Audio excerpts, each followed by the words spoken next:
Welcome to the Literary Escapes podcast. I'm your host, Becky, and I'm excited to have you join me today. Do you enjoy escaping into a good book? What about exploring the world? Here on the Literary Escapes podcast, that's exactly what we do. Each episode, I introduce you to a new destination, a new book, a new author, maybe. So join me and see where we're escaping to today. Welcome to the episode. So, welcome, Jenna Brandt. We are excited to have you here. I've got a Thanks for little having me. blurb I want to read. Jenna is an international best-selling, award-winning author of inspirational romance with elements of humor, suspense, and faith. And so, welcome. We're glad you're here today. You. That's Happy to be so. here. So, you have a ton of books. I do. How I long love have to you been write. writing? Well, I've been writing like my whole life. I grew up with it. My mom was a writer. She was a journalist, so I was under her desk when I was a little girl, and I actually wrote for the paper she worked for here. We live in a town called Bakersfield. It's actually a city. We have about 400,000. The circulation was about 300,000 then, and I Awesome. wrote for them when I was a teenager. And I was the editor of my college paper. So I've always been writing. But Okay. I wrote my first book when I was in my 20s, but I didn't publish till my 30s just because Okay. I was trying to do it the traditional route and I just couldn't get anywhere. I had an agent at one point. I did some of my own querying, everything. And I had a friend that was in the indie and she's like, why don't you just do it yourself? Your stuff's Yeah. great. So I did, and I never looked back. And now I've been approached by traditional, but I like staying indie. I like having control. So Yeah, it's interesting because there have been several indies that have done well and then been approached and signed with traditional. And I always find that curious because to be hit up by trads as an indie, you have to be doing really well. And I'm right. curious, like, what would be the draw of that? Because you're I already doing well. I think the draw, so like if it was the right one, the ones I were not right fits, Okay. but like to me, if it was like say Love Intrigued, where it has the readers that I would want that really only read traditional, that don't know about indie and wouldn't really probably do it, that would be worth it. So That would be if it was fun. the Yeah. right time, yeah, I would do something like that. And I know like Okay. Carrie Trumbo and other people have done that, and then they still stayed what they call a hybrid, where you're both. Right, So right. I never say never. I am with a small press. I have an anthology coming out literally next week, Oh, and I have a fun. book in it. So it's Two Dogs Publishing, and it's actually the first small press I've worked with. Very And cool. so Lisa Phillips, who is a big name in romantic suspense, runs Two Dogs, and that's why I was willing to do it with them Well, because I don't yeah. like giving up control, but I know her really well. We've worked on a lot of promos and things together, so it's like, well, Right. I trust you, I trust your team, and it's been a Yeah. wonderful experience. And like you said, it's your audience. So Yeah, exactly. And some of them have that love intrigued readers. So hopefully if they pick up that anthology, I'll get new readers. That's always the exactly. goal. That's the goal, always. Always, always. Well, cool. So our book club is where every month we read a different location kind of. And so we've been together, Penny, I was looking at this is our fourth year together. And so we have circumnavigated the globe a few times. And last year we spent the whole year hitting all 50 states. Oh, That was that's a bit of cool. a whirlwind. And but this year we're back to going all around the world. And so we have done Africa before, but this one was specific to African safari. And Oh, so that's where your book came in. And the what was it? Wildlife Protection Agency, wild, Wildlife Animal wild animal. Protection. Yeah, it's made up. It's not, but it is based off reality. My mom has a house at the beach, and I saw this group called Marine Rescue rescuing a seal. And actually, the third book, Rescue Agent for Kylie, is about literally that group, but I just renamed it a little bit. Because I was like, this is the coolest thing I've ever seen. I already write rescue romance. I don't think anyone's really written anything like this. And so that's kind of how it all started with this You series. That's really fun. And so you have a lot of like romantic suspense type books Right, with like first responders, search and rescue, that kind of thing. right. How did all that come about? My husband is retired law enforcement. When we got married, I was a cop's wife. So Oh, I dove into that world, and I saw the companionship, the camaraderie, and and also the wives and how they support one another. And my current new series that I'm writing, Bad Badges and Baristas, is all about that. These are actually uh, officers that got hurt, and they're having to have a new start over. And it's called Brave Badge, is the made up coffee company, allows these heroes to start, anew, and then the community kind of rallies behind them. And so I just love that. I love the sense of community, and I know it's the same with firefighters and the hospitals. And so it kind of all that whole first responders, and then I love setting them in small towns because yeah. everybody loves a small town. They love Everybody how loves a everybody small knows. town. Exactly. So that's kind of where my niche, and that's what I'm known for. That's So awesome. Okay. And so, like the search and rescue, do you know people who were in search and yeah. rescue? So my husband was in a really bad car accident. That's why he had to medically retire. He would have stayed forever, and I would have been a cop's wife my whole life. Wow. He did 18 years, but he was injured. He was hit by a drunk driver on duty, and Yikes. he survived, but he had injuries where he couldn't go back full duty. And but during that time, we had a little baby, a 5-month old, and the team came around, the canine handlers, and I got to talk to them. And of course, you're Wow. passing time between surgeries and all the different things, and they would just tell me their stories and kind of it would help entertain and keep my mind off of the Yeah, stress. yeah. And they were just super supportive. They would come and bring food from Costco, diapers for the baby, just completely supportive and loving. And I still, to this day, I love canine handlers, and that's actually why my disaster city is all canine handlers. Do So we know a you, bunch of them. were you writing at that point is that I before had you written, started I writing? started historical, and a lot of those are law keepers. The first series was the law keepers, and those are also. And I wrote my first contemporary, so there was a historical line and a contemporary line. And the first one was this book, actually, that I just showed you guys, or I showed you before we got on, Lawfully Adored, was the first one. And Aiden is based off my husband's best friend in the police department. And Zach, the other one, who has a book later on, is based off my husband. And some of the things actually happening here actually happened, like the bomb threat and all these different things really happened, where this lady thought there was a bomb in her car, but there wasn't. And they got fed up with it. So finally, she like kept calling, kept calling, kept calling. Finally, my husband got in the car and drove it around the block to prove there wasn't a bomb in it, and he got in big trouble. He's like, "You Oh, can't do that." But he's like, "I knew there was no bomb." He's like, "I was a mechanic in the military." He's like, "I looked under the hood. It was fine." So that really happened. So I really put it in the book. And did and you I have a bonk lot of him over those. the head when he got home? Yeah, he got in big trouble. And the dynamics between the friends and how they razz each other and tease each other and all of that, that is very much my husband and his friends and how they all are, Yeah, and their nicknames and all the different things. Like currently the book I'm working on to finish up, his nickname's Blaze. So they all have like, quirky yeah, the dogs too. The dog in there, his name's Cooper, and Cooper is from, my husband and I love the TV show Southland. If you want to see the most realistic cop show, it doesn't exist anymore, but you can still see it like on the streaming. It's called yeah. Southland. And Hmm. one of the main characters, his last name was Cooper, and they all called him Cooper. And we love it, so I named the dog Cooper. So Oh, that's there are funny. little ties in all my books about real life and things that we enjoy. And you'll see one that's named Ripley because I love Ripley from Aliens. So you'll see these little nuggets of things. In one of my historicals, the last name is Grimes because I love Rick Grimes from The Walking Dead.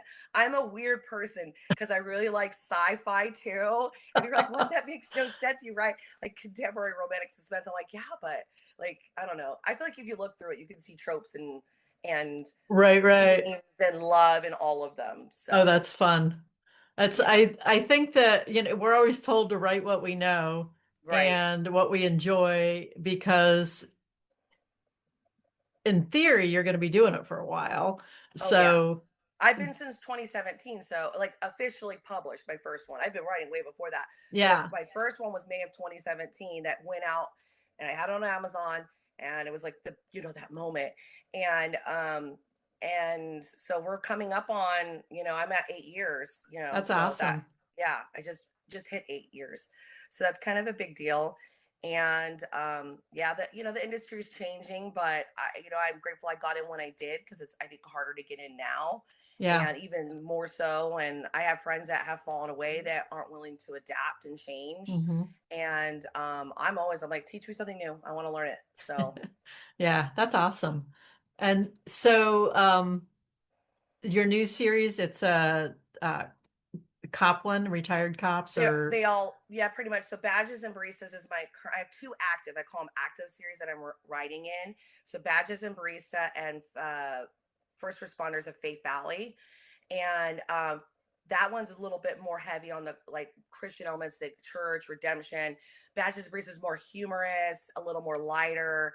okay. And so, but but they always have humor, and they always have suspense and all of that. So Blazing a New Path just came out in First Responders, and Steeped in Problems, which is in Badges Barista, comes out at the end of the month.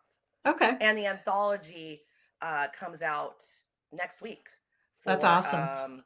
for Two Dogs. So Okay. that, look, keep an eye out for that. And Sarah Blackard and a bunch of other authors are in that. And it's called Long Hot Summer Anthology, and there's 4 volumes, 4 authors in each, and they're really great price. It's $4 for $3.99 on Oh, that's ebook. awesome. Yeah, We so it's like had super great. we had Sarah on for Alaska. She's Alaska, right? Yeah. Yeah. Well, she did do Alaska. Yeah. I think she lives in Alaska, or Yeah, I did. think so. Yeah, Yeah. that sounds right. From when we were on we had like a Zoom thing for all the Yeah. authors. Yeah, so I think you're right. Her name is sparking a memory. So I think that was Yeah, like she's 50 states incredible. ago, but Yes, yeah. So I have an Alaska book. It's the last book in this series. So okay. I try to go hit a bunch of different places, so you get kind of a different feel for each of the hubs for the Wild Animal Protection Agency. So how do you do your research for the locations? No, clearly I didn't go to Africa. I wish I could. I love to travel, but I have 3 kids, so all my It's money goes to them. One's in Yeah, it's college. pricey, and Yeah, part of I have this one in was college, so all my money goes there. But yeah, I research a lot. I make sure that it's accurate. I don't Wikipedia, because Wikipedia, but I really go in. I look at the information. I get a lot of different resources. I cross check it. I try to stay very authentic. This one was a little harder to navigate, because you have to be careful with descriptions, because you're dealing with other ethnic groups and stuff like that. So right. you want to be very respectful. And the dynamics in South Africa aren't. This was written a lot years Right. ago, so it's Right. even worse now with all the stuff that's going on there right now. But Yeah. yeah, I definitely wanted to be very respectful and really show the beauty of the people and the country and the different food. And so, like, I researched what was a common food, what was, and my character, Brody, lived there, if you from the book, and then he went back to the U.S., but he never liked being away, and he went back. Yeah. And so it really, through his eyes, you see how wonderful it is, and the character Sarah sees through him that Right. beauty. Yeah. So So what have been some of your favorite locations to write about? well, I love Texas, and actually I have visited Texas a bunch. I have family that lives. I have an aunt and uncle and some cousins, and so I have extended family over there. So I love Texas, and I think readers like Texas a lot too.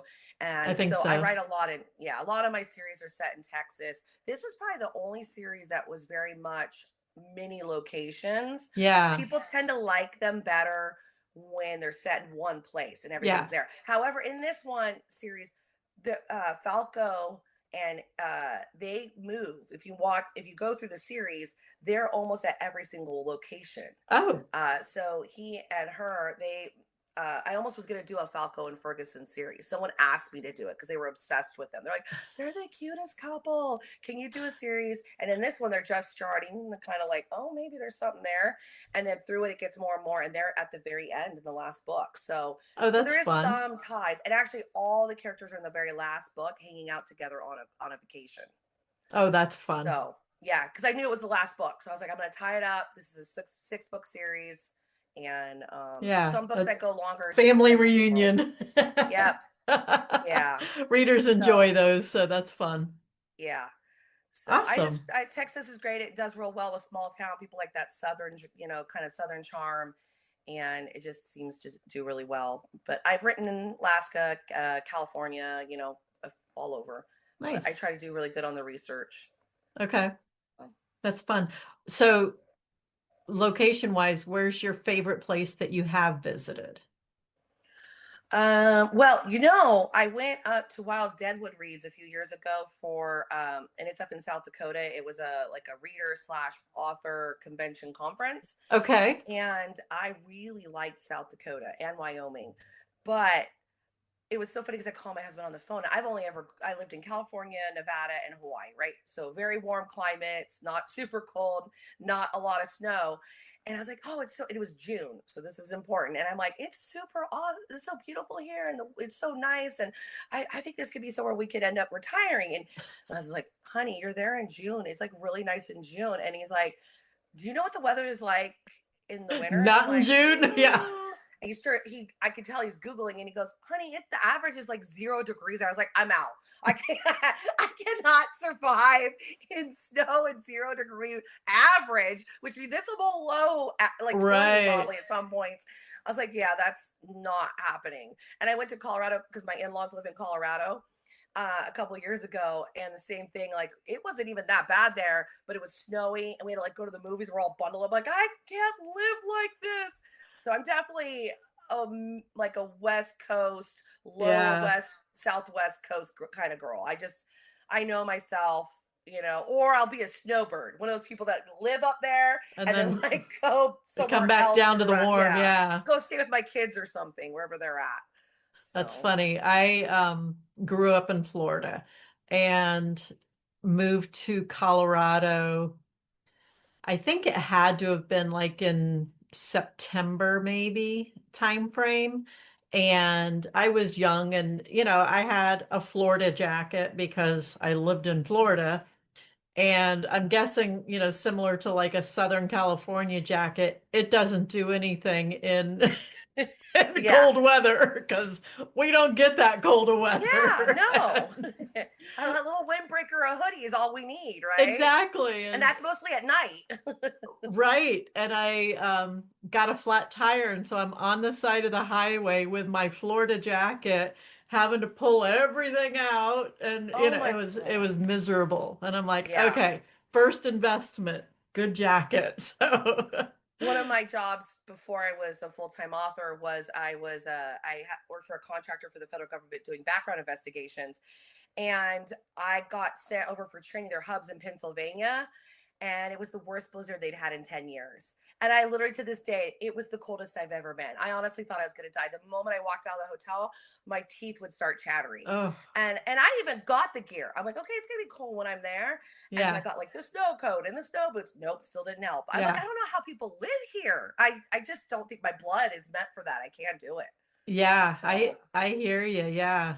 I want to go to Alaska, but I want to go when it's warm-ish, beach weathery warm, And I hear Right. it's really beautiful when it's not snowing there. California, we do have mountains and we do get snow. From where I'm at, an hour away is snow, and I could go visit it for a day, maybe a weekend, but that's it. I don't want to live Yeah. in it. I don't want to have to rake myself out of my location or have to like defrost my car to get to the grocery store or to my job. All of that sounds, people do it. They I'm not doing it. So yeah. That's a whole different style of life. That's for yeah. sure. That is for sure. So when you write in series. Yeah, and I usually have two going, so I'll move back and forth, and I keep a story Bible so that way I don't lose where I'm at. Okay. And I always have I call it a loose outline, because sometimes things will change. Like, I'll have it plotted that maybe they'll kiss in chapter 7, but something happens and maybe it'll be delayed or a little earlier, depending on, oh, the way this scene's really intimate and they're really close, and I think this is the moment. Okay. So, but I keep that because like I said, I have kids and a husband, and I'm very involved in my church, and so because I have all these extra things, I'll lose track of where I'm at, because I used to start out as a pantser and now I'm a plotter. So I Yeah. really have to have that so that I can at least, oh, okay, this is where I'm at. Like, so I don't have to reread 15 paragraphs to figure out where I'm at. Right. So for me, I have a loose plot on the side. I use Scrivener to do that, and I have it on the side, and it keeps track of where I'm Okay. at. I can't imagine writing two different series at the same time. That feels like it would be really hard. Um, Keeping everybody straight and that's the why the story town Bible and comes. I literally open a tab and I have like a Google for each of them, and I literally will like go look at the characters and the towns, but I know them pretty well. And yeah. badges and baristas, the way I'm having that is the coffee shop locations are actually being opened in worlds I already had. So it's kind of fun. Oh, So what the one I'm currently is my Law Keepers, which was my very first original contemporary series. They're in Clear Mountain. So it's really fun because I was telling my daughter, who loved that series. She's my oldest, she's in college, that we're revisiting Aiden and Zach, the ones from Lawfully Adored. And and so it's just funny that that's the book that happens to be by me. And so getting to show them with their kids older, the kid that they adopted that is now a teenager, talking about him playing hockey and how he gave it up that's and this and that. fun. So it's kind of fun re-immersing back in that world. The previous one was in Hero, which is my rom-com series, Hero Texas, and then the previous one was in Faith Valley. So I'm trying to move them along into each of those places so people, will be like, oh wow, the readers that follow me, like, oh, I remember Clear Mountain. And then Right. those that have, maybe we'll go back and read Go about back Clear and Mountain. read that series because they Yeah, enjoyed this. exactly. Yeah. That's a Yeah. fun way to go back and Yeah. do all Yeah, of it's that. fun. And I like doing that. I never, that's why people go, well, are you done with Disaster City? Because that was one of my best selling series. I write it with Jenny Sterling, but we just kind of decided it was time to table it. We were done.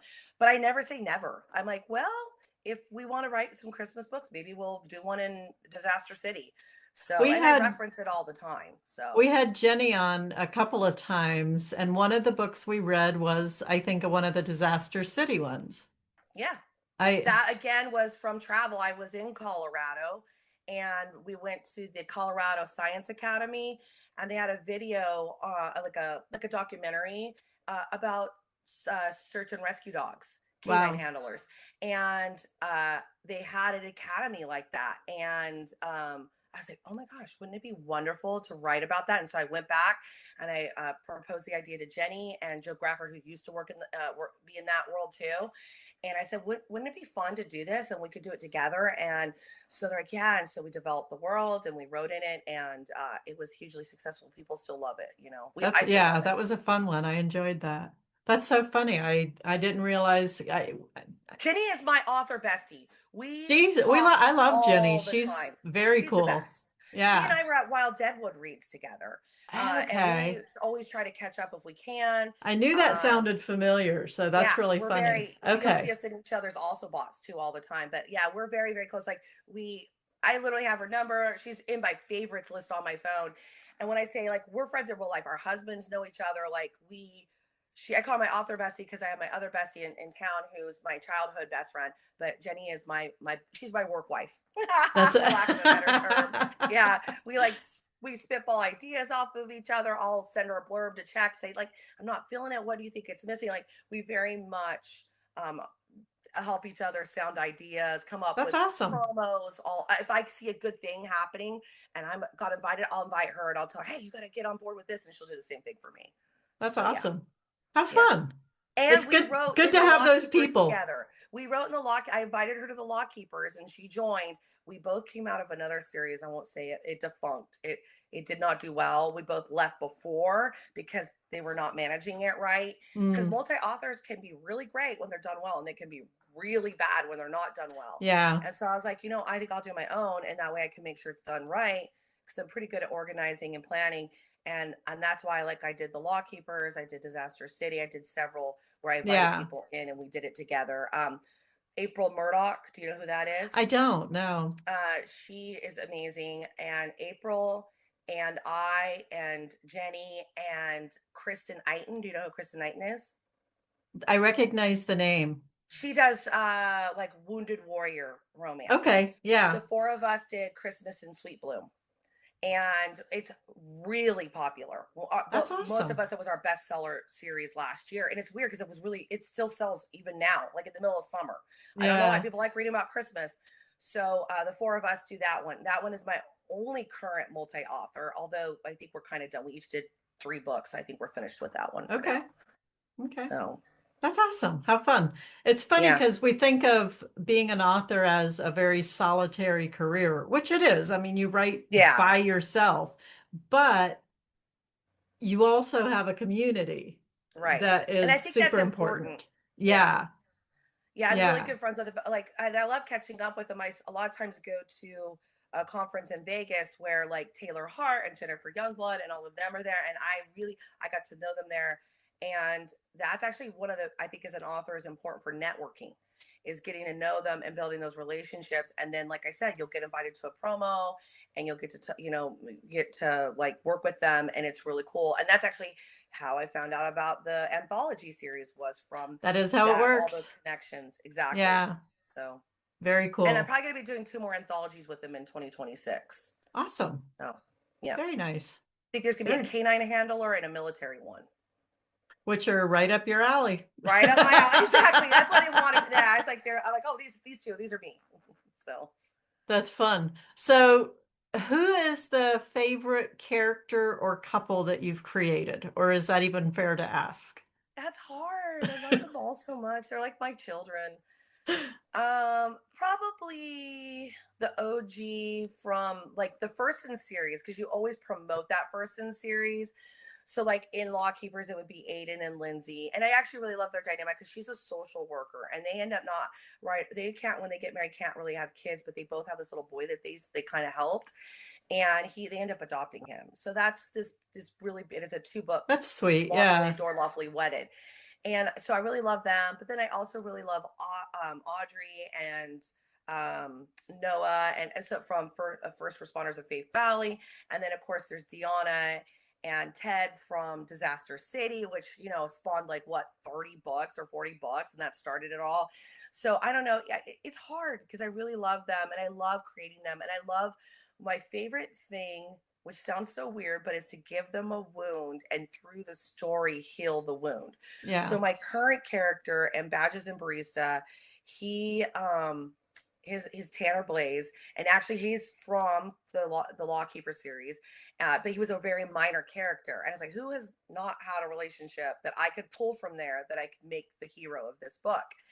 And then the female's new to not in all any of the Right. books, and they both have wounds. She was a nurse and she was really it was too hard watching all the death, and people always think, oh, but some people do, and she's like, I don't want to be considered a burnout, and she runs it, her coworkers come into the coffee shop and you can tell they're kind of looking down at her that she's just a barista now, Right. Right. but she wanted to be somewhere happy. She didn't want to spend her whole life being in tragedy and death and not being able to save people and beating herself up over that. And so she has this wound from that, right? Of like, I want to help people. Is this enough at this coffee shop that I'm helping, these veterans and injured officers, like, have a place to go?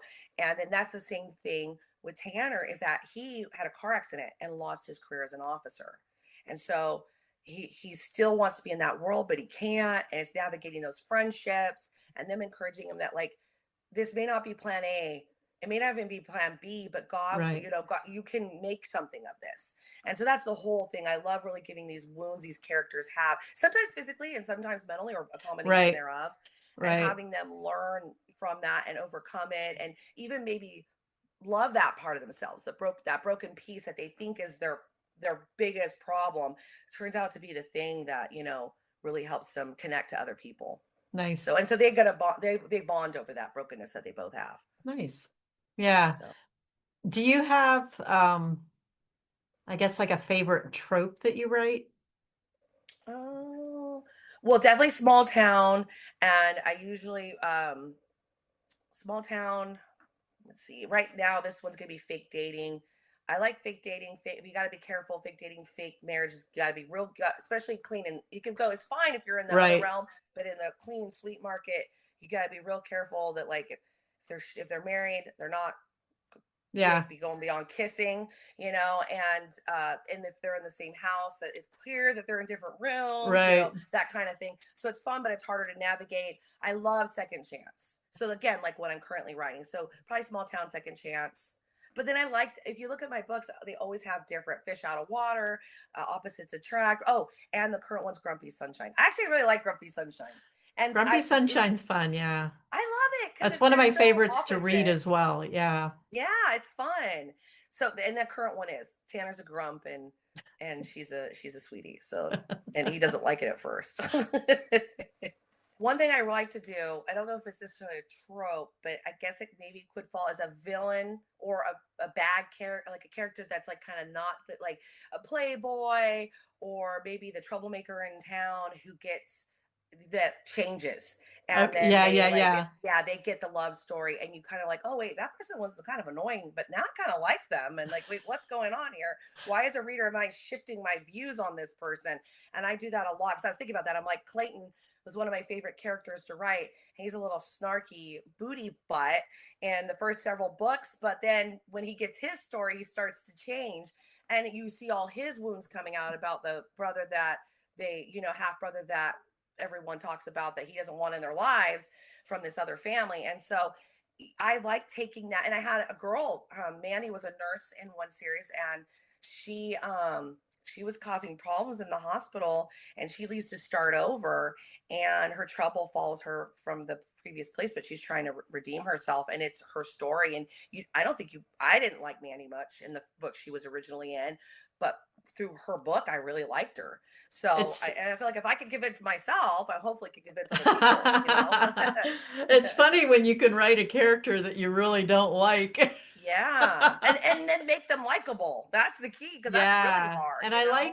I like that you put the characters ahead of time in different books as the unlikables, and then because the reader who has gone through all of those books are going to see and then And then they're like, watch wait, that transformation. maybe all Yeah. these things underneath are motivated by these other reasons. They got hurt, someone left them, whatever, their parents maybe. I know I talk a lot about lawfully the law keeper, but in that one, that's exactly what happens. In book one, you meet Zach as a side character best friend, and her best friend, Erica, they hate each other, like super duper hate, enemies to lovers, and they Right. end up having to help in the wedding and a bunch of stuff, and they end up together, like in book four.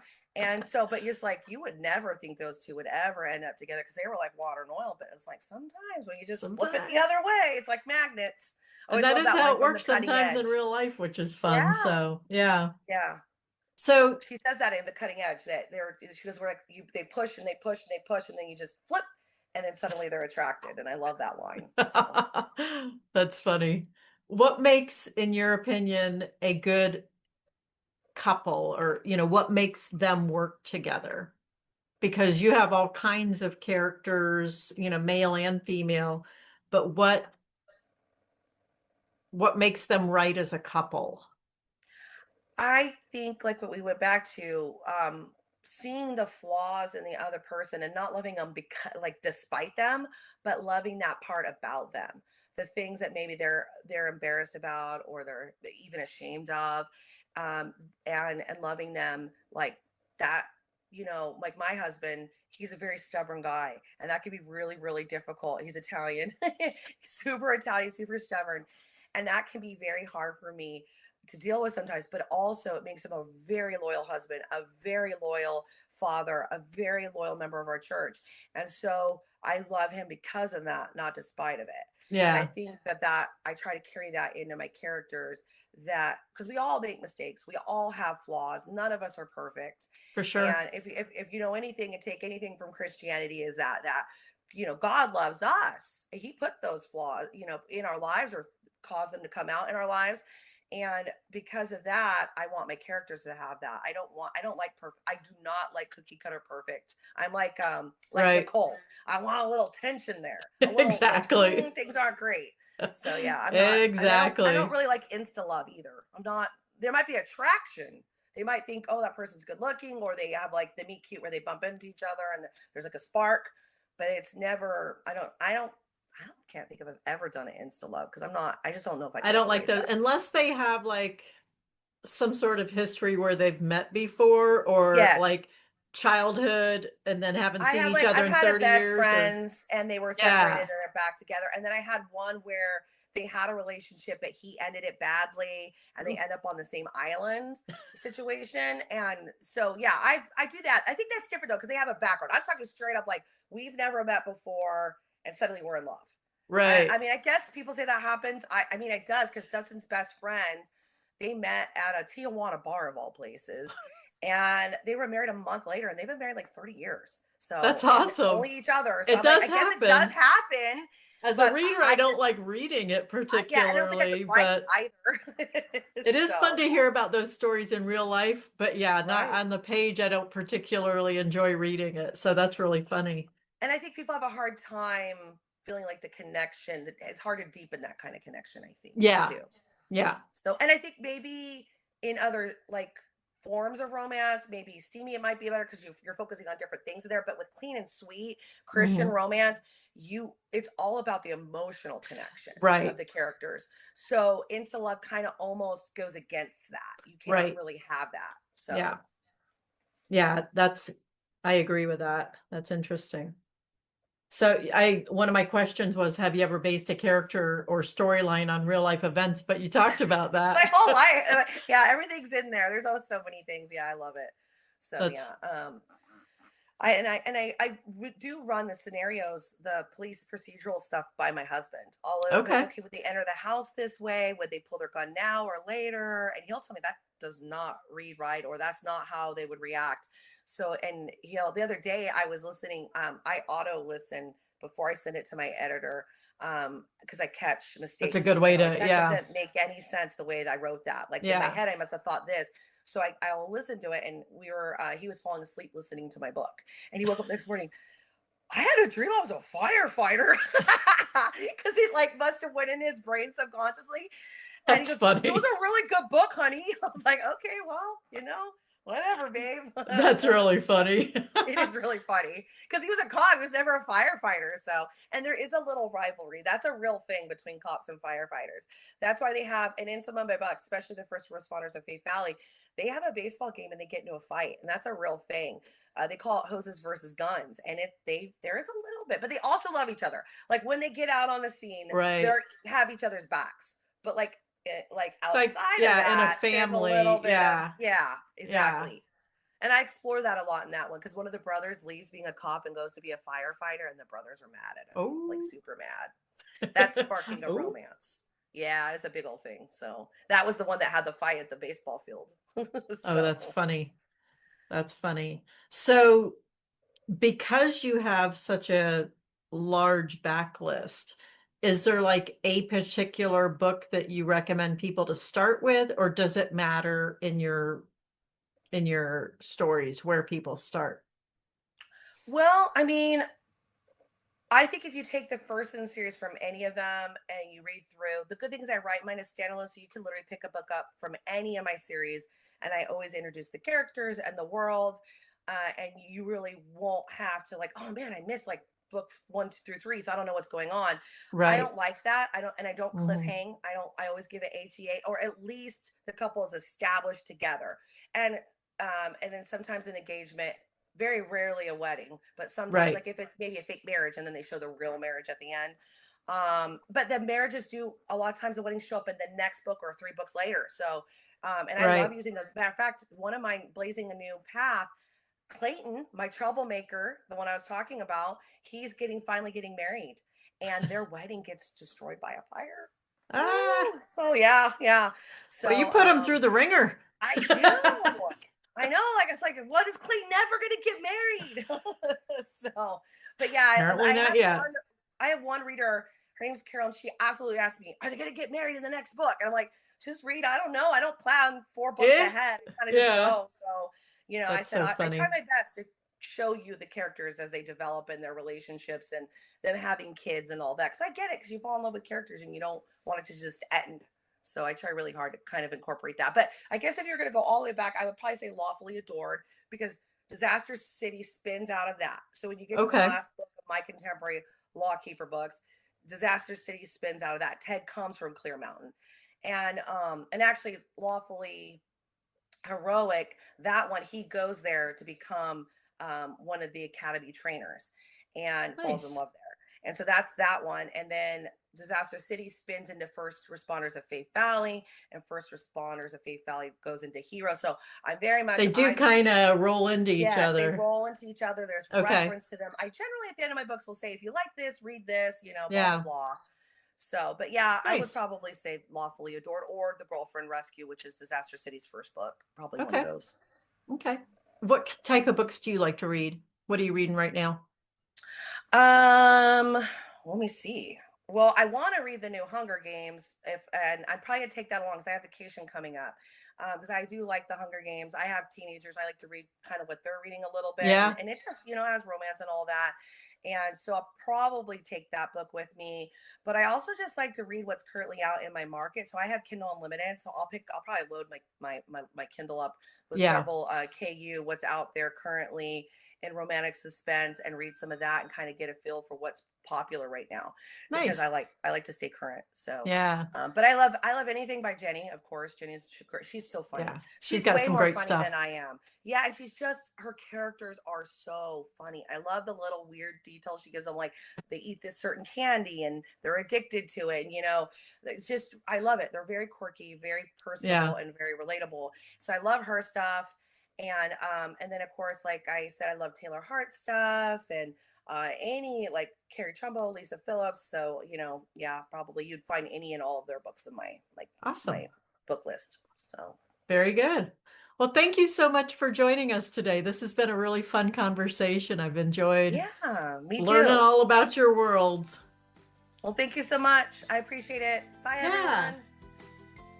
Thanks for joining me today on the Literary Escapes podcast. If you enjoy reading your way around the world like I do, I'd like to extend an invitation for you to join me in the Literary Escapes Book Club. Each month, I offer up a new destination, 2 books that we'll read together, and then the author will join us of one of the books.